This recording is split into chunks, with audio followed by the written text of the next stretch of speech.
आज मामालाई आएको मामालाई आउने हुँदा यहाँ आफ्नै घर मामालाई यानि कि मेरो मम्मुको माइती घरको मामा कस्तो उदास लाग्दो रहेछ कोही छैन। मामा घरमा चाहिँ मेन आफ्नै मामा घरमा चाहिँ कोही हुनुहुन्न।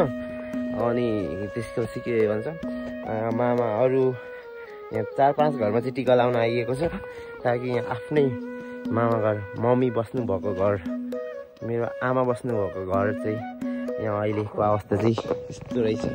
पहिला सानो हुँदा चाहिँ माइजूहरू यतै हुनुहुन्थ्यो, यही घरमा बस्नुहुन्थ्यो। त्यहाँ किचन भयो, यहाँ घर छ। अहिले त पुरा झार हुँदैन है। सुन्तला बारीभरि सुन्तलाको बोटहरू हुन्थ्यो।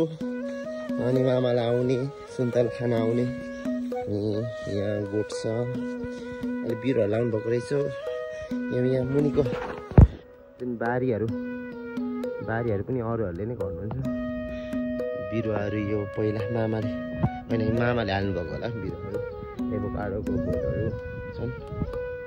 यहाँ चाहिँ बच्चामा आएर मामाको छोरी दिदी बहिनीहरूसँग रमाइलो खेल्दै रमाइलो गर्थ्यो। रमाइलो लाग्थ्यो पहिला आउन। तर अहिले चाहिँ अवस्था एकदम माइजूहरू अब मामा लाउरे हो नि त। मामा लाउरे हो, त्यसपछि अब के भन्छ लाउरे हो। अनि परिवारहरू चाहिँ उता माइजूहरू चाहिँ धनकुटामा दिदी बहिनीहरूको शिक्षा यात्रामा भन्दाखेरि पनि पढाइमा हुने गर्दाखेरि सबै उता पढ्नुहुन्छ अनि उतै बस्नुहुन्छ। अनि अहिले चाहिँ अब धेरै वर्ष अब घर आउनुहुन यसो कहिलेकाहीँ पूजा गर्न आउनुहुन्छ होला।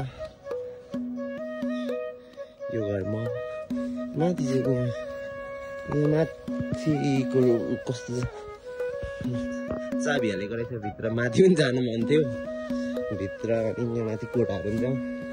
पहिला सानोमा सबै याद आउँछ। सम्झना स्वरूप यो तस्बिर सुन्तलाहरू पो मरेछ त।